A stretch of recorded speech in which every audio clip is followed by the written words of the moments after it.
അസ്സലാമു അലൈക്കും വറഹ്മത്തുള്ളാഹി വബറകാതുഹു. അൽഹംദുലില്ലാഹി റബ്ബിൽ ആലമീൻ വസ്സലാത്തു വസ്സലാം അലാ അഷ്റഫിൽ അംബിയാഇ വൽ മുർസലീൻ നബിയിന വ ഹബീബിന മുഹമ്മദിൻ വ ആലിഹി വ അസ്ഹാബിഹി അജ്മഈൻ വ അലാ മൻ തബിഅഹും ബിഇഹ്സാനിൻ ഇലാ യൗമിദ്ദീൻ അമ്മാ ബഅദ്. ഏറെ ബഹുമാനമുള്ള സത്യവിശ്വാസികളെ, സത്യാന്വേഷികളായ സഹോദരങ്ങളെ, അബ്ദുസ്സമദ് പൂക്കോട്ടൂർ എന്ന ഒരു മുസ്ലിയാർ വലിയ വലിയ കളവുകൾ പറഞ്ഞുകൊണ്ടും തെറ്റിദ്ധരിപ്പിച്ചുകൊണ്ടും അങ്ങേയറ്റത്തെ ദുർവ്യാഖ്യാനങ്ങൾ നടത്തിക്കൊണ്ടും ഹജ്ജിന് പോകുന്ന ആളുകളെ കൊണ്ട് പോലും ഷിർക്ക് ചെയ്യിപ്പിക്കുന്ന ദയനീയമായ കാഴ്ചയാണ് നിങ്ങൾ കാണാൻ പോകുന്നത്. അയാളുടെ വ്യക്തമായ കളവുകൾക്കുള്ള ശക്തമായ മറുപടികൾ നിങ്ങൾക്ക് ഈ സംസാരത്തിൽ കേൾക്കാം. അതുകൊണ്ട് തന്നെ ഈ സംസാരം ആദ്യാവസാനം വരെ കേൾക്കണമെന്ന് എല്ലാവരെയും ഓർമ്മപ്പെടുത്തുകയാണ്. സത്യം മനസ്സിലാക്കുകയും മറ്റുള്ളവർക്ക് ഇത് എത്തിച്ചു കൊടുക്കുകയും ചെയ്യണമെന്ന് പ്രത്യേകം ഓർമ്മപ്പെടുത്തുന്നു. നമുക്കറിയാം, മഹാനായ ഇബ്രാഹിം അലൈഹിസ്സലാത്തു വസ്സലാം തൗഹീദിനു വേണ്ടി അദ്ദേഹം സഹിച്ച ത്യാഗങ്ങൾ നമുക്കറിയാം.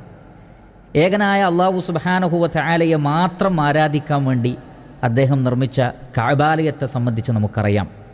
ഇബ്രാഹിം അലൈഹിസ്സലാത്തു വസ്സലാമയെയും ഹാജറ ബീവിയെയും ഇസ്മായിൽ അലൈഹിസ്സലാത്തു വസ്സലാമയെയും എല്ലാം നമ്മൾ ഓർക്കുമ്പോൾ തൗഹീദാണ് നമുക്ക് ഓർമ്മ വരുന്നത്.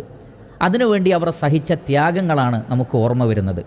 ഹജ്ജിൻ്റെ ഓരോ കർമ്മങ്ങളും ഈ തൗഹീദിൻ്റെ ഏറ്റവും വലിയ പ്രഖ്യാപനമാണ് നടത്തുന്നത് എന്ന് നമുക്കറിയാം.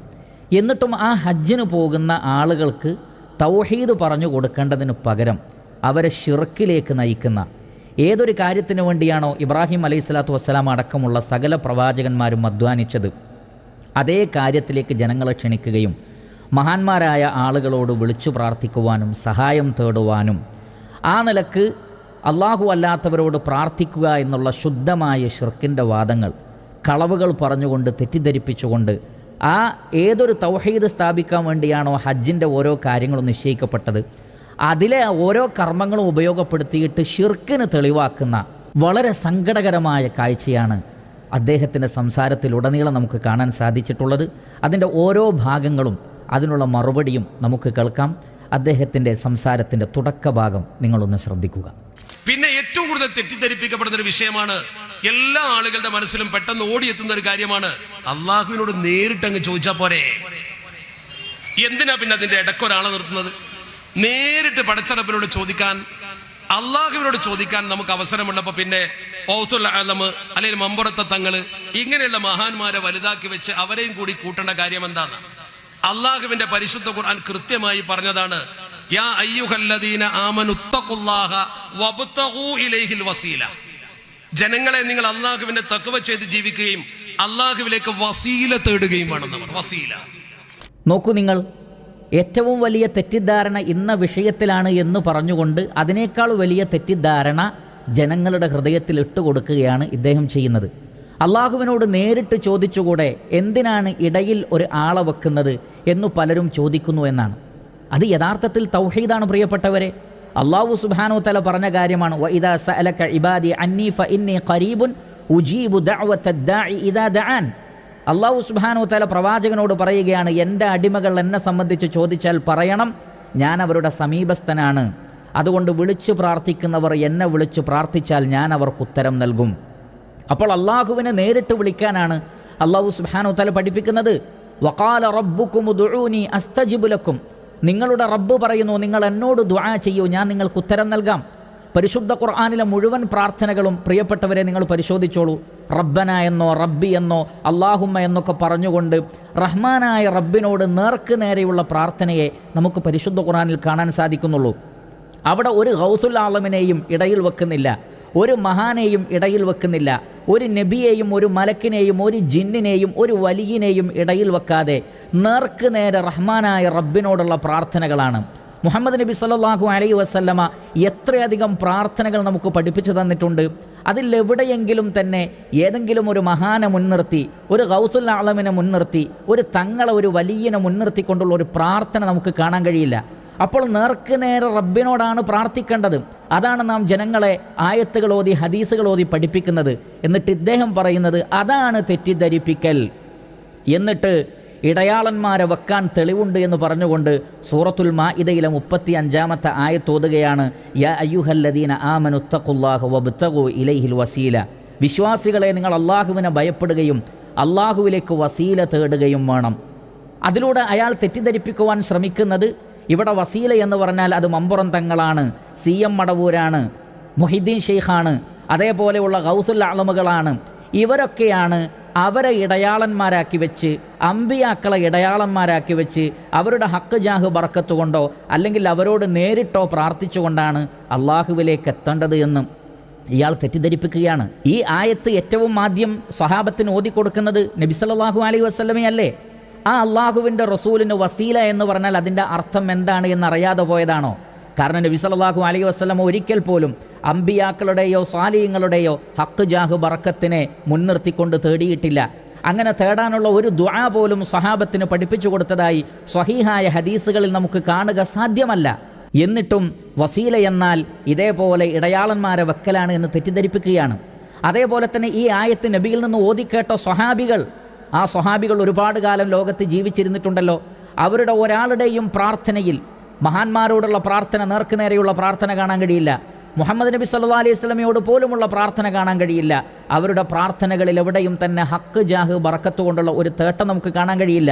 കാരണം അവരാരും ഇവിടെ പറഞ്ഞ അൽ വസീല എന്ന് പറഞ്ഞാൽ ഈ രൂപത്തിൽ മധ്യവർത്തികളെ സ്വീകരിച്ചുകൊണ്ട് അള്ളാഹുവിനോട് പ്രാർത്ഥിക്കലാണെന്ന് നബി മനസ്സിലാക്കിയിട്ടില്ല, സ്വഹാബികൾ നമുക്ക് മനസ്സിലാക്കി തന്നിട്ടില്ല. ഈ ഉമ്മത്തിലെ അഇമ്മത്തുകൾ അഖീദയുടെ വിഷയത്തിൽ കിതാബുകൾ എഴുതിയിട്ടുണ്ട്, കർമ്മശാസ്ത്ര വിഷയങ്ങളിൽ കിതാബുകൾ എഴുതിയിട്ടുണ്ട്, പ്രാർത്ഥനകളുടെ മര്യാദകൾ വിശദീകരിക്കുന്ന ഗ്രന്ഥങ്ങൾ എഴുതിയിട്ടുണ്ട്. അവിടെ എവിടെയെങ്കിലും ഇടയാളന്മാരെ വെച്ചുകൊണ്ടുള്ള പ്രാർത്ഥനയുമായി ബന്ധപ്പെട്ട ബാബുകൾ വെച്ച് അവരാരും വിശദീകരിച്ചതും നമുക്ക് കാണാൻ സാധ്യമല്ല. പ്രാമാണികരായ മുഫസ്സിരീങ്ങൾ ആരും തന്നെ ആ രൂപത്തിൽ വിശദീകരിച്ചിട്ടുമില്ല. അതുകൊണ്ടാണ് അല്ലാമ ഇബ്നു കസീർ റഹ്മത്തുള്ളാഹി അലൈഹി വബ്തഗൂ ഇലൈഹിൽ വസീല എന്ന ആയത്തിനെ വിശദീകരിക്കുന്നിടത്ത് അദ്ദേഹം പറഞ്ഞു, ഖാല സുഫിയാനു സൗരി ഹദ്ദസന അബി അൻ തൽഹത അൻ അതാഇന അൻ ഇബ്നു അബ്ബാസിൻ ഐ അൽ ഖുർബ. ഇവിടെ വസീല എന്നതുകൊണ്ട് ഉദ്ദേശിക്കുന്നത് അള്ളാഹുവിലേക്ക് അടുക്കുവാനുള്ള മാർഗങ്ങളാണ്, വിശ്വാസങ്ങളും പ്രവർത്തനങ്ങളുമാണ്. വകദാ ഖാല മുജാഹിദുൻ വ അതാഉൻ വ അബൂ വാഇലിൻ വൽ ഹസൻ വ ഖതാദത്തു വ അബ്ദുല്ലാഹി ഇബ്നു കസീരിൻ വസ്സുദ്ദിയു വ ഇബ്നു സൈദിൻ. ഇവരൊക്കെ വലിയ വലിയ തഅ്വീലിൻ്റെ ആളുകളാണ്, മുഫസ്സിരീങ്ങളാണ്.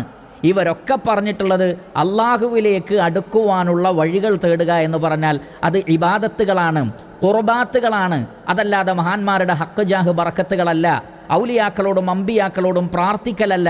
വഖാല ഖതാദ, വീണ്ടും അദ്ദേഹം പറയുന്നു, ഖതാദ റഹിമഹുള്ള പറഞ്ഞു, ഐ തഖറബു ഇലൈഹി ബിത്വാഅതിഹി വൽ അമലി ബിമാ യുർദീ. നിങ്ങൾ അള്ളാഹുവിലേക്ക് അടുക്കുക അവനെ അനുസരിച്ചുകൊണ്ടും അവൻ തൃപ്തിപ്പെടുന്ന പ്രവർത്തനങ്ങൾ കാഴ്ചവെച്ചുകൊണ്ടും. അപ്പോൾ വസീല എന്ന് പറഞ്ഞാൽ അള്ളാഹുവിനെ അനുസരിക്കലാണ്, അള്ളാഹു തൃപ്തിപ്പെടുന്ന കാര്യങ്ങൾ ചെയ്യലാണ്.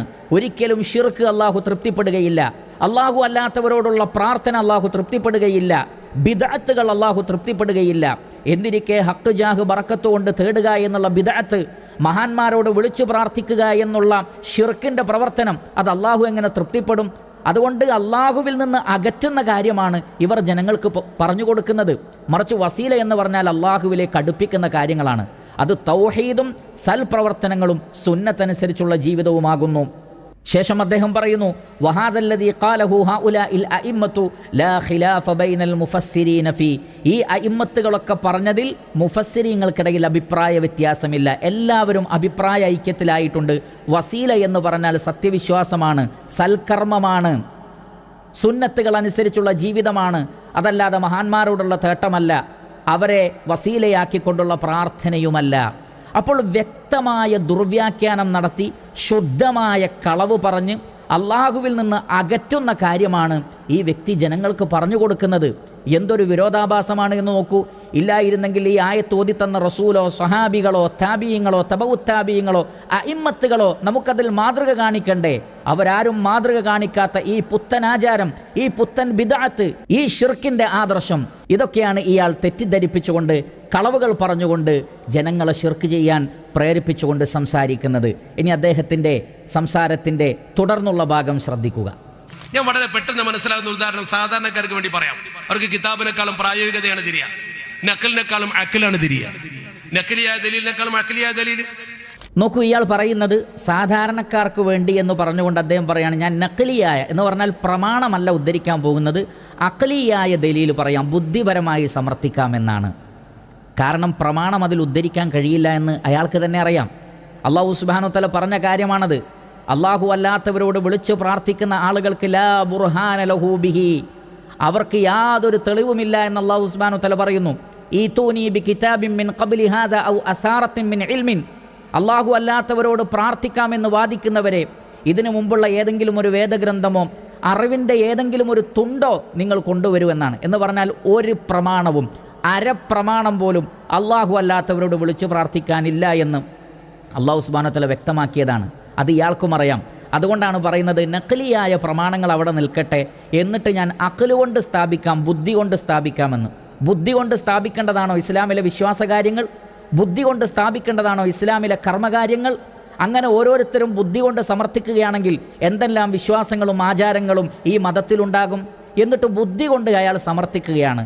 എന്നാൽ അവിടെ നമുക്ക് കാണാൻ കഴിയുന്നത് ബുദ്ധിക്ക് പോലും നിരക്കാത്ത കാര്യങ്ങളാണ് അയാൾ സംസാരിക്കുന്നത്. അയാൾ എന്തൊരു ബുദ്ധി കൊണ്ടാണോ സമർത്ഥിക്കുന്നത്, ആ സമർത്ഥിക്കുന്നതൊക്കെ അയാളുടെ വാദങ്ങൾക്കെതിരാണ്, അയാൾ പറയുന്ന കാര്യങ്ങൾക്ക് എതിരാണ്. അങ്ങനെ അഖ്ലുമില്ലാത്ത നഖ്ലുമില്ലാത്ത രണ്ടുമില്ലാത്ത അതിദയനീയ അവസ്ഥയാണ് നമുക്ക് കാണാൻ കഴിയുന്നത്. എന്താണ് അതിലെ നഖ്ലില്ലായ്മ, എന്താണ് അതിലെ അഖ്ലില്ലായ്മ അഥവാ പ്രമാണമില്ലായ്മ, ബുദ്ധിയില്ലായ്മ എന്ന് നമുക്ക് പരിശോധിക്കാം. തുടർന്നുള്ള അദ്ദേഹത്തിൻ്റെ സംസാരം കേൾക്കുക. മസ്ജിദുൽ ഹറാമിന്റെ തവാഫ് തഹിയ്യത്ത് തവാഫാണ്. ഈ തവാഫ് നമ്മൾ ചെയ്താൽ പിന്നെ നമ്മൾ അടുത്ത പടി 2 റക്അത്ത് നമസ്കാരമാണ്. ഈ 2 റക്അത്ത് നമസ്കാരം എവിടെയാണ് നിസ്കരിക്കേണ്ടത്? സാധാരണക്കാരോടാണ് ഞാൻ പറയുന്നത്, പണ്ഡിതന്മാർക്ക് ഇത് കേൾക്കേണ്ട ആവശ്യം ഉണ്ടാവില്ല. ആ നിസ്കാരം നമ്മൾ നിർവഹിക്കേണ്ടത് ശരിക്കും നമ്മൾ മനസ്സിൽ കൊള്ളുന്നത് എവിടെയാ? മനസ്സിൽ കൊള്ളുന്നത് ഏറ്റവും നല്ല സ്ഥലം കഅബയുടെ ഉൾഭാഗമാണ്. കഅബയുടെ ഉള്ളിൽ നിസ്കരിക്കണം, അതല്ല ഏറ്റവും പുണ്യം. നമുക്ക് സാധാരണക്കാർക്ക് കഅബയിലേക്ക് കയറാൻ കഴിയില്ലെങ്കിൽ പൂട്ടിയിട്ടിരിക്കുകയാണെങ്കിൽ ഹിജ്ർ ഇസ്മായിൽ എന്ന് പറയുന്ന സ്ഥലമുണ്ട്, അത് കഅബയിൽ പെട്ടതാ. ഹിജ്ർ ഇസ്മായിൽ കയറിയിട്ട് നിസ്കരിക്കണം. അവിടെ നിസ്കരിക്കാൻ പറഞ്ഞില്ലല്ലോ. നിസ്കരിച്ചാൽ ശരിയാവും, അത് വേറെ കാര്യം. 1-ാം സ്ഥാനം അവിടെ അല്ല. അത് കഴിഞ്ഞാൽ പിന്നെ നമുക്ക് ഏറ്റവും കൂടുതൽ നിസ്കരിക്കാൻ താല്പര്യമുള്ള സ്ഥലം ഏതാ? ഹജറുൽ അസ്വദിന്റെ മൂല. എന്താ അതിന്റെ പ്രത്യേകത? അവിടെ വെച്ചിട്ട് നമ്മൾ ദുആ ചെയ്ത് വലല്ലാലീൻ എന്നൊക്കെ പറഞ്ഞ് ദ്വാരക്കുമ്പോൾ ആമീൻ പറയില്ല. ആരാ ആമീൻ പറയാ? നമ്മളല്ല. ഉക്കില ബിഹി 70 മലക്കാ, 70 മലക്കുകളോട് ആമീൻ പറയണ്ടാവും. 70 മലക്കുകൾ അവിടെ നിസ്കരിച്ചൂടെ? അല്ല ഏറ്റവും നല്ലത്. അതല്ലെങ്കിൽ അതിന്റെ തൊട്ടപ്പുറത്ത് വാതിൽ പടിയിൽ ജനങ്ങൾ ഒട്ടി നിൽക്കുന്ന മുൽത്തസമുണ്ട്, അവിടെ എന്ത് ചോദിച്ചാലും അല്ലാഹു ഉത്തരം തരും. എന്തേ അവിടെ നിസ്കരിക്കാൻ പറഞ്ഞില്ല? എവിടെയാ നിസ്കരിക്കാൻ പറഞ്ഞത്? മക്കാം ഇബ്രാഹിമിന്റെ പുറകിൽ. എന്താ മക്കാം ഇബ്രാഹിമിന്റെ പ്രത്യേകത? ഇബ്രാഹിം നബി അലൈഹി സ്വലാത്തു വസ്സലാം കഅബ നിർമ്മിക്കുമ്പോൾ കയറി നിന്നൊരു കല്ലുണ്ട് അവിടെ. നോക്കൂ നിങ്ങൾ, അദ്ദേഹത്തിൻ്റെ ബുദ്ധിപരമായ സമർത്ഥനമാണ് നിങ്ങൾ കേട്ടത്. അള്ളാഹു അല്ലാത്തവരോട് വിളിച്ചു പ്രാർത്ഥിക്കുവാനും ഹജ്ജിന് പോകുന്ന ആളുകളും അല്ലാത്തവരുമൊക്കെ സകല മക്കാമുകളിലും കയറി അവിടെയുള്ള മഹാന്മാരോട് ഇടതേടാനും അവരോട് പ്രാർത്ഥിക്കുവാനുമൊക്കെ അദ്ദേഹം തെളിവുണ്ടാക്കുന്നത് ബുദ്ധിപരമായി സമർത്ഥിക്കുകയാണല്ലോ. പക്ഷേ ആ ബുദ്ധിപരമായ സമർത്ഥനം അയാളുടെ വാദത്തിന് തന്നെ എതിരായി വരുന്നത് എപ്രകാരമാണ് എന്ന് നോക്കാം. അദ്ദേഹം തന്നെ പറയുന്നു, മസ്ജിദുൽ ഹറമിലേക്ക് കയറിയാൽ അവിടെയുള്ള തഹിയ്യത്ത് എന്ന് പറഞ്ഞാൽ തവാഫാണ്. അത് ഹജ്ജിനും ഉംറക്കും വരുന്നവർക്കും വെറുതെ വരുന്നവർക്കും ആ പറഞ്ഞതിൽ സൂക്ഷ്മത കുറവുണ്ട്. അത് മറ്റൊരു വിഷയമാണ്. തവാഫ് ഹജ്ജും ഉംറയും ഉദ്ദേശിച്ച് വരുന്ന ആളുകൾക്കുള്ളതാണ്. അതല്ലാതെ നമസ്കരിക്കുവാനും ഖുർആൻ ഓതുവാനുമൊക്കെ സാധാരണ നിലക്ക് മസ്ജിദുൽ ഹറമിൽ വരുന്ന ആളുകൾക്ക് മറ്റു പള്ളികളിലുള്ളതുപോലെയുള്ള തഹിയ്യത്ത് നമസ്കാരം അവിടെ നിർവഹിക്കാം.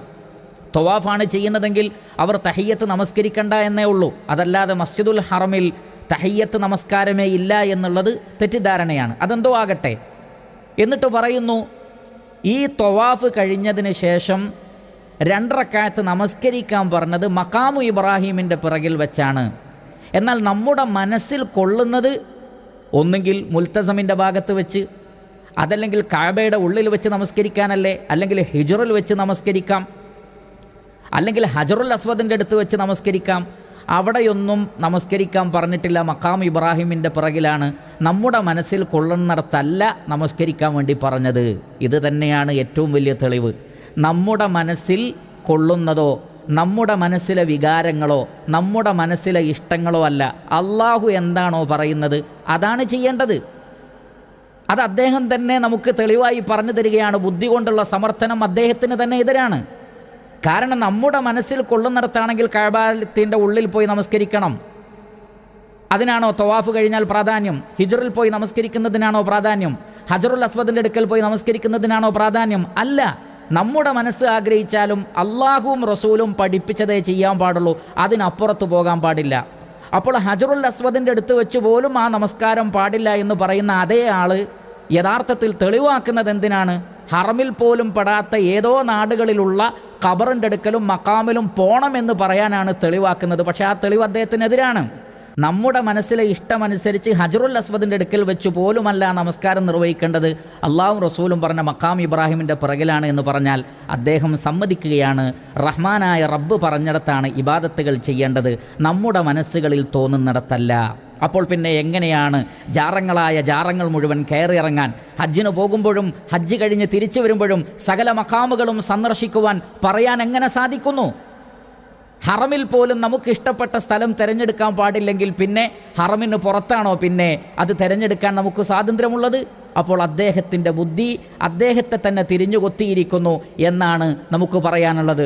അള്ളാഹു പറഞ്ഞിടത്താണ് കാര്യങ്ങൾ ചെയ്യേണ്ടത്, നമ്മുടെ ഇഷ്ടമനുസരിച്ചല്ല എന്ന് അദ്ദേഹം തന്നെ സമർത്ഥിച്ചിരിക്കുകയാണ്. ഇനി അദ്ദേഹത്തിൻ്റെ മറ്റു വാക്കുകൾ കേൾക്കുക. അപ്പൊ നമ്മളിങ്ങനെ അതിന് പിന്നിൽ തക്ബീർ കെട്ടി നിൽക്കുമ്പോൾ സത്യത്തിൽ ഇബ്രാഹിം നബിയുടെ കാലിന്റെ ചുവട്ടിൽ പോയി സുജൂദ് ചെയ്യാൻ പോവാണ്. നല്ല തൗഹീദും ഉറച്ച വിശ്വാസമുള്ള ഒരാളെ മനസ്സിൽ ചിന്തിക്കൂലേ, പടച്ചവനെ നിനക്ക് ഞാൻ ചെയ്യുന്ന സുജൂദ് എന്തിനാ ഇബ്രാഹിം നബിയുടെ കാൽക്ക് പോയി ചെയ്യുന്ന ഒരു ശിർക്കാവൂലേ? നോക്കൂ നിങ്ങൾ, ഈ സംസാരത്തിനിടയിൽ അതീവ ഗുരുതരമായ ഒരു വർത്തമാനം അദ്ദേഹം പറഞ്ഞത്. എന്താണ് പറഞ്ഞത്? ഇബ്രാഹിം അലൈഹി സ്വലാത്തു വസ്സലാമയുടെ കാലിൻ്റെ ചുവട്ടിൽ നമ്മൾ സുജൂദ് ചെയ്യാൻ പോവുകയാണ് എന്നാണ്. മആദല്ലാഹ്. പ്രിയപ്പെട്ട സഹോദരങ്ങളെ, ഇബ്രാഹിം നബിയുടെ കാലിൻ്റെ ചുവട്ടിലുള്ള സുജൂദാണോ അത്? അത് അള്ളാഹുവിനുള്ള നമസ്കാരമല്ലേ? അതല്ലാതെ ഇബ്രാഹിം നബിയുടെ കാലിൻ്റെ ചുവട്ടിലുള്ള സുജൂദാണ് എന്ന് നബി സല്ലല്ലാഹു അലൈഹി വസല്ലം പറഞ്ഞു തന്നിട്ടുണ്ടോ? സ്വഹാബികൾ മനസ്സിലാക്കി തന്നിട്ടുണ്ടോ? ഏതെങ്കിലും ഇമാമിങ്ങൾ പറഞ്ഞിട്ടുണ്ടോ? ആരും പറയാത്ത ഇത്രയും ഗുരുതരമായ ഷിർക്കിൻ്റെ വാക്ക്, ആ വാക്ക് എങ്ങനെയാണ് അദ്ദേഹത്തിന് പറയാൻ കഴിയുന്നത്? മാത്രമല്ല കുറച്ചു കഴിഞ്ഞ് അദ്ദേഹം പറയുന്നുണ്ട് അത് ഇബ്രാഹിം നബിക്കുള്ള സുജൂദാണ് എന്ന്. ലാ ഹൗല വലാ ഖുവത ഇല്ലാ ബില്ലാ. എത്ര വലിയ തെറ്റാണ്! ലോകത്തെ മുസ്ലിം പണ്ഡിതന്മാരാരും നമുക്ക് മനസ്സിലാക്കി തരാത്ത മഖാമു ഇബ്രാഹിമിൻ്റെ പിറകിലുള്ള നമസ്കാരം എന്നുള്ളത് ഇബ്രാഹിം നബിയുടെ കാലിൻ്റെ ചുവട്ടിലുള്ള സുജൂദോ ഇബ്രാഹിം നബിക്കുള്ള സുജൂദോ ആയി ഒരാളും മനസ്സിലാക്കി തന്നിട്ടില്ല. എന്നാൽ അള്ളാഹു അല്ലാത്തവരോട് വിളിച്ചു പ്രാർത്ഥിക്കുവാനും സകല ജാറങ്ങളിലും മഖാമുകളിലേക്കും ജനങ്ങളെ കൊണ്ടുപോയി അവരെ കൊണ്ട് ശിർക്ക് ചെയ്യിപ്പിക്കുവാനും വേണ്ടി ശുദ്ധമായ അബദ്ധങ്ങളും വമ്പിച്ച തെറ്റുകളുമാണ്, ഷിർക്കിൻ്റെ വിശ്വാസങ്ങളാണ് ജനങ്ങൾക്കിടയിൽ പറയുകയും പ്രചരിപ്പിക്കുകയും ചെയ്യുന്നത് എന്നത് എത്രമാത്രം വലിയ കുറ്റകൃത്യമല്ല എന്നാലോചിച്ച് നോക്കൂ. അദ്ദേഹം വീണ്ടും സംസാരിക്കട്ടെ. ഈ ഇബ്രാഹിം നബിക്കുള്ള സുജൂദ് ആരാധനയല്ല, അത് ആദരവ് മാത്രമാണ്. ഈ ആദരവിനെ ആരാധനയാക്കി ചിത്രീകരിച്ചതാണ് നമ്മുടെ സമൂഹത്തിലുണ്ടായ അപകടം. നോക്കൂ നിങ്ങൾ, അദ്ദേഹത്തിൻ്റെ സംസാരത്തിൽ വ്യക്തമായി തെറ്റിദ്ധരിപ്പിക്കുന്നത് ഇബ്രാഹിം നബിക്കുള്ള സുജൂദ് ഇബ്രാഹിം നബിക്കുള്ള ആദരവാണ്, ആരാധനയല്ല എന്ന്. അവിടെ അത് ഇബ്രാഹിം നബിക്കുള്ള സുജൂദാണ് എന്ന് ആരാണ് പറഞ്ഞത്? നബി സല്ലല്ലാഹു അലൈഹി വസല്ലമ പറഞ്ഞോ? സ്വഹാബികൾ മനസ്സിലാക്കി തന്നോ? ഈ ഉമ്മത്തിലെ ഏതെങ്കിലും അഇമ്മത്തുകൾ അതിനെക്കുറിച്ച് സംസാരിച്ചിട്ടുണ്ടോ? അത് അള്ളാഹുവിനുള്ള നമസ്കാരമാണ്, ഇബ്രാഹിം നബിക്കുള്ള ഒരു സുജൂദേ അല്ല അത്. മറിച്ച് അല്ലാഹു സുബ്ഹാനഹു വ തആല, നമുക്കറിയാം ഇമാം ബുഖാരി റഹ്മത്തുള്ളാഹി അലൈഹി അദ്ദേഹത്തിൻ്റെ സ്വഹീഹിൽ ഉദ്ധരിക്കുന്ന ഹദീസിൽ കാണാം, ഉമർ ബിൻ ഖത്താബ് റളിയല്ലാഹു തആല മഖാം ഇബ്രാഹിം കണ്ട സന്ദർഭത്തിൽ നബിയെ നമുക്ക് ഈ ഒരു സ്ഥലം നമസ്കരിക്കാനുള്ള സ്ഥലമായിരുന്നെങ്കിൽ എന്ന് അദ്ദേഹം ആഗ്രഹം പ്രകടിപ്പിച്ചു. അതിനോട് അനുകൂലമായി കൊണ്ട് വഹയുണ്ടായി, വത്തഖിദൂ മിൻ മഖാമി ഇബ്രാഹിമ മുസല്ല. അപ്പോൾ അത് മുസല്ലയാണ്, അവിടെ നമസ്കരിക്കാണ് വേണ്ടത്. അവിടെ ഇബ്രാഹിം നബിക്കുള്ള സുജൂദല്ല, ഇബ്രാഹിം നബിയോടുള്ള പ്രാർത്ഥനയില്ല, ഇബ്രാഹിം നബിയെ വസീലയാക്കിക്കൊണ്ടുള്ള തേട്ടമില്ല. ആ കല്ലിനെ തടവാനോ സ്പർശിക്കുവാനോ പാടില്ല, അതിൽ നിന്ന് ബറക്കത്തെടുക്കുവാനും പാടില്ല. മറിച്ച് ആ മഖാമു ഇബ്രാഹിമിൻ്റെ പിറകിൽ എവിടെ നിന്ന് നമസ്കരിച്ചാലും ആ നമസ്കാരം സഹീഹാണ്. അതല്ലാതെ ആ കല്ലിനെ പ്രതീകമാക്കി ഇത് ഇബ്രാഹിം നബിയുടെ കാൽപാദത്തിൻ്റെ മുന്നിലുള്ള സുജൂദാണ്, ഇബ്രാഹിം നബിക്കുള്ള സുജൂദാണ് എന്ന നിലക്കായിരുന്നെങ്കിൽ എല്ലാവരും അവിടെ വന്നാണ് സുജൂദ് ചെയ്യേണ്ടത്. എന്നാൽ അങ്ങനെയല്ല, അവിടെ കേവല സുജൂദുമല്ല, നമസ്കാരമാണ്. അതുകൊണ്ടാണ് ഇബ്നു കസീർ റഹ്മത്തുള്ളാഹി അലൈഹി രേഖപ്പെടുത്തിയ അദ്ദേഹത്തിൻ്റെ തഫ്സീറിൽ അൻ ഖതാദ ഇന്നമാ ഉമിറു അൻ യുസല്ലു ഇൻദഹു, അതിൻ്റെ അടുക്കൽ വെച്ച് നമസ്കരിക്കാനാണ് കൽപ്പിക്കപ്പെട്ടിട്ടുള്ളത്. വലം യുമറു ബിമസ്ഹിഹി, അതിനെ തൊടാനും തലോടാനും ഒന്നും അവർ കൽപ്പിക്കപ്പെട്ടിട്ടില്ല. കാരണം പിൽക്കാലഘട്ടത്തിൽ പല ആളുകളും അതിനെ തൊടുകയും തലോടുകയും എല്ലാം ചെയ്തിട്ട് ഇബ്രാഹിം നബിയുടെ കാൽപാദത്തിൻ്റെ അടയാളമുണ്ടായിരുന്നത് മാഞ്ഞുപോയി എന്ന് പിന്നീട് പറയുന്ന നമുക്ക് കാണാൻ സാധിക്കും. അപ്പോൾ അതിനെ തൊടാനോ ആ കല്ലിനോ അതല്ലെങ്കിൽ ആ പാദങ്ങളുടെ അടയാളങ്ങൾക്കോ എന്തെങ്കിലും പ്രത്യേകത കൽപ്പിക്കുവാനോ അതിനെ പ്രതീകമാക്കി വെച്ചുകൊണ്ട് ഇബ്രാഹിം നബിക്കുള്ള സുജൂദാണെന്ന് കരുതാനോ പാടില്ല. അവിടെ ആദരവിൻ്റെ സുജൂദ് പോലുമല്ല, അങ്ങനെ ഒരു സുജൂദും കൽപ്പിക്കപ്പെട്ടിട്ടില്ല. അതൊക്കെ ശുദ്ധമായ കളവുകളാണ്, ശരീഅത്തിൽ ഇല്ലാത്തതാണ്. അള്ളാഹുവിനുള്ള നമസ്കാരം മാത്രമാണത്. ഇബ്രാഹിം നബിയോട് ആദരവ് കാണിച്ചുള്ള സുജൂദുമല്ല, ആരാധന കൊണ്ടുള്ള സുജൂദുമല്ല, രണ്ടുമല്ലത് അള്ളാഹുവിനുള്ള നമസ്കാരമാണ് എന്ന് നമ്മൾ മനസ്സിലാക്കണം. അപ്പോൾ ശുദ്ധമായ കളവ് പറയാണ് അത് ഇബ്രാഹിം നബിക്കുള്ള സുജൂദാണ് എന്ന്. എന്തിനു വേണ്ടി? ജാറങ്ങളിൽ പോയി സുജൂദ് ചെയ്യാൻ, ജാറങ്ങളെ തവാഫ് ചെയ്യാൻ, ഇതേപോലെയുള്ള കാര്യങ്ങൾക്ക് വേണ്ടിയാണ് ഇത് ദുർവ്യാഖ്യാനിക്കുന്നത്. ഇനി നിങ്ങൾ നോക്കൂ, മഹാനായ ആദം അലൈഹിസ്സലാത്തു വസ്സലാം, ആദം അലൈഹിസ്സലാത്തു വസ്സലാമക്കാണ് ആദരവിൻ്റെ സുജൂദ് ചെയ്യാൻ വേണ്ടി മലക്കുകളോട് അല്ലാഹു സുബ്ഹാനഹു വ തആല കൽപ്പിച്ചിട്ടുള്ളത്. അവർ സുജൂദ് ചെയ്തു നമുക്കറിയാം. ഇബ്ലീസ് സുജൂദ് ചെയ്തില്ല, അതും നമുക്കറിയാം. എന്നാൽ ആദം അലൈഹിസ്സലാത്തു വസ്സലാമയേക്കാൾ എത്രമാത്രം ശ്രേഷ്ഠതയുള്ള വ്യക്തിത്വമാണ് അഷ്റഫുൽ ഖൽഖ് മുഹമ്മദ് മുസ്തഫ സല്ലല്ലാഹു അലൈഹി വസല്ലം. ആ മുഹമ്മദ് നബിയുടെ മുന്നിൽ ആദരവിൻ്റെ സുജൂദ് പാടുണ്ടോ? മഹാനായ മുആദ് ഇബ്നു ജബൽ റളിയല്ലാഹു അൻഹു അങ്ങനെ സുജൂദ് ചെയ്തപ്പോൾ നബി സല്ലല്ലാഹു അലൈഹി വസല്ലം എന്താണ് പറഞ്ഞത്? ഇമാം അഹ്മദ് റഹ്മത്തുള്ളാഹി അലൈഹി അദ്ദേഹത്തിൻ്റെ മുസ്നദിൽ ഉദ്ധരിക്കുന്ന ഹദീസിൽ കാണാം, ലാ യസ്ലുഹു ലിബശരിൻ അൻ യസ്ജുദ ലിബശരിൻ, ഒരു മനുഷ്യനും മറ്റൊരു മനുഷ്യനും സുജൂദ് ചെയ്യാൻ പാടില്ല. വലൗ സലഹ ലിബശരിൻ അൻ യസ്ജുദ ലിബശരിൻ ലഅമർതുൽ മർഅത അൻ തസ്ജുദ ലിസൗജിഹ. അങ്ങനെ മനുഷ്യൻ്റെ മുന്നിൽ ആദരവിൻ്റെ സുജൂദ്, ഇത് ആരാധനയുടെ സുജൂദല്ല, ആദരവിൻ്റെ സുജൂദ് അത് ശരിയാകുമായിരുന്നെങ്കിൽ സ്ത്രീകളോട്, ഭാര്യയോട് ഭർത്താവിൻ്റെ മുന്നിൽ സുജൂദ് ചെയ്യുവാൻ ഞാൻ പറയുമായിരുന്നു. നബി സല്ലല്ലാഹു അലൈഹി വസല്ലമയുടെ മുന്നിൽ പോലും ആദരവിൻ്റെ സുജൂദ് പോലും അള്ളാഹുവിൻ്റെ റസൂൽ അനുവദിച്ചിട്ടില്ല. അത് ഈ ശരീഅത്തിൽ പാടില്ലാത്തതാണ്. പൂർവ്വകാല ശരീഅത്തിൽ ആദരവിൻ്റെ സുജൂദ് അനുവദിക്കപ്പെട്ടിരുന്നെങ്കിലും ഈ ശരീഅത്തിൽ അത് അനുവദിക്കപ്പെട്ടിട്ടില്ല, മുഹമ്മദ് നബി സല്ലല്ലാഹു അലൈഹി വസല്ലമയുടെ മുന്നിലാണെങ്കിൽ പോലും. എന്നിരിക്കെ ഈ ഉമ്മത്തിനെ റസൂലുള്ളാഹി സ്വല്ലല്ലാഹു അലൈഹി വസല്ലം പഠിപ്പിച്ചത് ഇബ്രാഹിം നബിക്കുള്ള സുജൂദാണ് എന്നാണെന്ന് പറയുന്നത് എത്രമാത്രം വലിയ കളവല്ല, വ്യക്തമായ കളവാണ് പറയുന്നത്, വ്യക്തമായ തെറ്റിദ്ധരിപ്പിക്കലാണത്. അങ്ങനെ ഒരു ഏർപ്പാട് ഇസ്ലാമിൽ ഇല്ല എന്ന് നമ്മൾ മനസ്സിലാക്കണം. തുടർന്ന് അങ്ങോട്ട് അദ്ദേഹം പറയുന്ന കാര്യങ്ങളും അതിനുള്ള മറുപടികളും കേട്ടുകഴിഞ്ഞാൽ ഇൻഷാ അള്ളാഹ് വിഷയം നിങ്ങൾക്ക് ക്ലിയറാകും. അദ്ദേഹം തുടർന്ന് പറയുന്ന കാര്യങ്ങൾ കേൾക്കുക. ഹജറുൽ അസ്വദ് എന്ന് പറയുന്ന കല്ല് നിങ്ങളൊക്കെ അറിയുന്നതാണ്. ആ കല്ലിന് നമുക്ക് എന്തെങ്കിലും ഗുണം ചെയ്യാനോ ദ്രോഹം ചെയ്യാനോ സ്വയം അവകാശമുണ്ട് നമ്മൾ ആരും കരുതുന്നില്ലല്ലോ. അതൊരു കല്ലാണ്, പിന്നെ എന്തുകൊണ്ട് നമ്മൾ ആ കല്ലിനെ ചുംബിക്കുന്നു? അത് ശിലാപൂജയല്ല. അള്ളാഹു പറഞ്ഞു, അള്ളാഹുവിന്റെ തിരുദൂതർ പഠിപ്പിച്ചു, അതിനെ ചുംബിക്കണം, ആദരിക്കണം. അത് സ്വർഗത്തിൽ നിന്ന് കൊണ്ടുവന്ന കല്ലാണ്. അതിന് സ്വയം ഉപദ്രവമോ ഉപകാരമോ ചെയ്യാൻ കഴിവുണ്ട് നമ്മൾ വിശ്വസിക്കുന്നില്ല. അയാളുടെ സംസാരം നിങ്ങൾ കേട്ടല്ലോ. സമർത്ഥിക്കുന്നത് ഉപകാരവും ഉപദ്രവവും ചെയ്യുന്നത് അള്ളാഹുവാണ് എന്ന് വിശ്വസിച്ച് കഴിഞ്ഞാൽ ആ വിശ്വാസത്തോടുകൂടി നാം നടത്തുന്ന ആദരവുകൾ, ആ ആദരവുകളൊന്നും തന്നെ ആരാധനയാകുന്നില്ല, ഷിർക്കാവുന്നില്ല. സ്വയം ഉപകാരവും ഉപദ്രവവും ചെയ്യാൻ കഴിയുമെന്ന് വിശ്വസിച്ചാലേ ആ ഷിർക്ക് വരുന്നുള്ളൂ എന്നാണ്. ഇത് പറയുന്നത് എന്തിനാണ്? ഒരു കാര്യം സ്ഥാപിക്കാനാണ്. മഹാന്മാരോട് വിളിച്ചു പ്രാർത്ഥിക്കാം, ഗൗസുൽ ആലമിനോട് വിളിച്ചു പ്രാർത്ഥിക്കാം, മമ്പുറം തങ്ങളോട് വിളിച്ചു പ്രാർത്ഥിക്കാം, CM മടവൂരിനോട് വിളിച്ചു പ്രാർത്ഥിക്കാം. സങ്കടങ്ങൾ നീക്കാൻ, രോഗങ്ങൾ മാറാൻ, കുട്ടികളുണ്ടാവാൻ, ജീവിതത്തിലെ പ്രയാസങ്ങൾ നീങ്ങാൻ, അപകടങ്ങളിൽ നിന്ന് രക്ഷപ്പെടുത്താനൊക്കെ ഇവരോട് പറയാം. അവർക്ക് സ്വയം കഴിവുണ്ടെന്ന് വിശ്വസിക്കാതിരുന്നാൽ മതി, അള്ളാഹു കൊടുത്ത കഴിവാണ് എന്ന് വിശ്വസിച്ചാൽ മതി എന്ന് സമർത്ഥിക്കുകയാണ് ഈ വാദത്തിലൂടെ. എന്നാൽ യഥാർത്ഥത്തിൽ തൻ്റെ ബുദ്ധിപരമായ സമർത്ഥനം അയാൾക്ക് തന്നെ എതിരാവുകയാണ് ചെയ്യുന്നത്. കാരണം ചില ചോദ്യങ്ങൾ നമുക്ക് മുസ്ലിയാരോട് അദ്ദേഹത്തിൻ്റെ ന്യായം വെച്ചുകൊണ്ട് തിരിച്ചു ചോദിക്കാം. അദ്ദേഹം അതിന് മറുപടി പറയണം. അദ്ദേഹം പറയുന്നത് ശരിയാണെന്ന് വിശ്വസിക്കുന്ന ആളുകളും അതിന് മറുപടി പറയണം. ഹജറുൽ അസ്വദിനെ ചുംബിക്കണം, അത് സുന്നത്താണ്. മഹാനായ ഉമർ ഇബ്നുൽ ഖത്താബ് റളിയല്ലാഹു അൻഹു പറഞ്ഞിട്ടുണ്ട് വളരെ കൃത്യമായി, നിനക്ക് ഉപകാരം ചെയ്യാനും ഉപദ്രവം ചെയ്യാനും കഴിയില്ല. അള്ളാഹുവിൻ്റെ റസൂല് ചുംബിക്കുന്നത് കണ്ടു, അതുകൊണ്ട് ഞങ്ങളും നിന്നെ ചുംബിക്കുന്നു എന്നുള്ളതാണ്. ഇതാണ് മുസ്ലിമീങ്ങളുടെ വിശ്വാസം. അത് ആ കല്ലിനോടുള്ള സ്നേഹവും ഇഷ്ടവും പ്രകടിപ്പിക്കലാണ്. നാം നമ്മുടെ മക്കളെ ചുംബിക്കുന്നത് ആരാധന കൊണ്ടല്ല, ഇണകളെ ചുംബിക്കുന്നത് ആരാധന കൊണ്ടല്ല, മാതാപിതാക്കളെ ചുംബിക്കുന്നത് ആരാധന കൊണ്ടല്ല, പണ്ഡിതന്മാരെ ചുംബിക്കുന്നത് ആരാധന കൊണ്ടല്ല. സ്നേഹവും ആദരവും കാണിക്കാനുള്ള ചുംബനമുണ്ട്. എന്നാൽ ആ പേര് പറഞ്ഞുകൊണ്ട് ഹജറുൽ അസ്വദിനോട് വിളിച്ചു പ്രാർത്ഥിക്കാമോ? നിങ്ങൾ വിശ്വസിക്കേണ്ട, ഉപകാരം ചെയ്യുന്നതും ഉപദ്രവം ചെയ്യുന്നതും ഹജറുൽ അസ്വദാണ് എന്ന് വിശ്വസിക്കാതെ ഹജറുൽ അസ്വദിനോട് എൻ്റെ സങ്കടം മാറ്റണമേ, എൻ്റെ ദുഃഖങ്ങൾ നീക്കണമേ, എൻ്റെ പ്രയാസങ്ങൾ നീക്കണമേ എന്ന് ഹജറുൽ അസ്വദിനോട് പ്രാർത്ഥിക്കാമോ? സഹായം ചോദിക്കാമോ? തേടാമോ? അള്ളാഹുവിന് കഴിവ് കൊടുത്തുകൂടെ എന്നാണ്. ഹജറുൽ അസ്വദിന് കഴിവ് അള്ളാഹുവിന് കൊടുത്തുകൂടെ? അങ്ങനെയാണെങ്കിൽ ഹജറുൽ അസ്വദിനോട് തേടാമോ? അള്ളാഹുവിൻ്റെ റസൂൽ തേടിയിട്ടുണ്ടോ? സ്വഹാബികൾ തേടിയിട്ടുണ്ടോ? അപ്പോൾ ആദരവ് എന്ന് പറയുന്നത് അവരോടുള്ള വിളിച്ച് പ്രാർത്ഥനയല്ല എന്നർത്ഥം, അവരോട് സഹായം തേടലല്ല എന്നർത്ഥം. ഹജറുൽ അസ്വദിനോട് തേടാൻ പാടില്ല. അതേപോലെ തന്നെ മഖാമു ഇബ്രാഹിം എന്ന് പറയുന്ന ആ ഹജറിനോട് തേടാൻ പാടില്ല. താങ്കൾ പറഞ്ഞ ന്യായപ്രകാരമാണെങ്കിൽ ആദരവ് പ്രകടിപ്പിക്കുകയാണ്, ആരാധനയല്ല, അള്ളാഹു സുബ്ഹാനഹു തആല കൊടുക്കുന്ന കഴിവാണ് എന്ന് വിശ്വസിച്ചുകൊണ്ട് ഈ പറഞ്ഞ കാര്യങ്ങളെല്ലാം ചെയ്തുകൂടെ? അത് പാടില്ലാത്തതാണ്. ഇസ്ലാം പഠിപ്പിച്ച കാര്യങ്ങളെന്തോ അതേ ചെയ്യാൻ പാടുള്ളൂ. ഹജറുൽ അസ്വദിനെ നമുക്ക് ചുംബിക്കാം, മഖാമു ഇബ്രാഹീമിനെ പോലും ചുംബിക്കാൻ പാടില്ല. ഇവിടെ വലിയ കാര്യമായി കൊണ്ടുവന്ന കാര്യമുണ്ടല്ലോ. മഖാമു ഇബ്രാഹീമിനെ ചുംബിക്കാമോ? മഖാമു ഇബ്രാഹീമിനെ തടവാമോ? മഖാമു ഇബ്രാഹീമിനോട് നമ്മുടെ സങ്കടങ്ങൾ പറയാമോ? അള്ളാഹുവാണ് അവർക്ക് കഴിവ് കൊടുക്കുന്നത് എന്ന് വിശ്വസിച്ചുകൊണ്ട് ചെയ്യാമോ? പാടില്ല. ഇനി തവാഫ്, ഇവിടെ നേരത്തെ സൂചിപ്പിച്ചല്ലോ, മസ്ജിദുൽ ഹറമിലേക്ക് കയറുമ്പോൾ തവാഫാണ് എന്നുള്ളത്. അത് കഅബാലയത്തിനു ചുറ്റുമാണ്. മഖാമു ഇബ്രാഹീമിനു ചുറ്റും തവാഫ് ചെയ്യാമോ?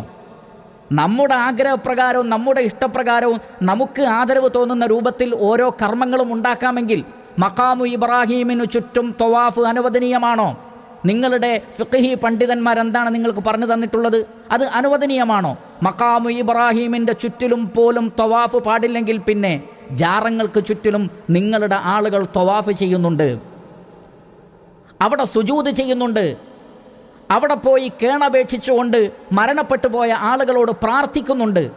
അപ്പോൾ അതെങ്ങനെ തെളിവാകും? അപ്പോൾ താങ്കൾ ബുദ്ധിപരമായി സമർത്ഥിക്കാൻ ശ്രമിച്ചതെല്ലാം താങ്കൾക്കെതിരാണ്. ഇസ്ലാം പഠിപ്പിച്ച രൂപത്തിലല്ലാതെ മറ്റൊന്നും ചെയ്യാൻ പാടില്ല. കഅബാലയത്തിന് തന്നെ വേറെയും ഒരുപാട് റുക്നുകളുണ്ടല്ലോ. അവിടെ റുക്നുൽ യമാൻ വലത് കൈകൊണ്ട് തൊടുക എന്നുള്ളത് മാത്രമാണോ സുന്നത്ത്? ചുംബിക്കൽ സുന്നത്തല്ല.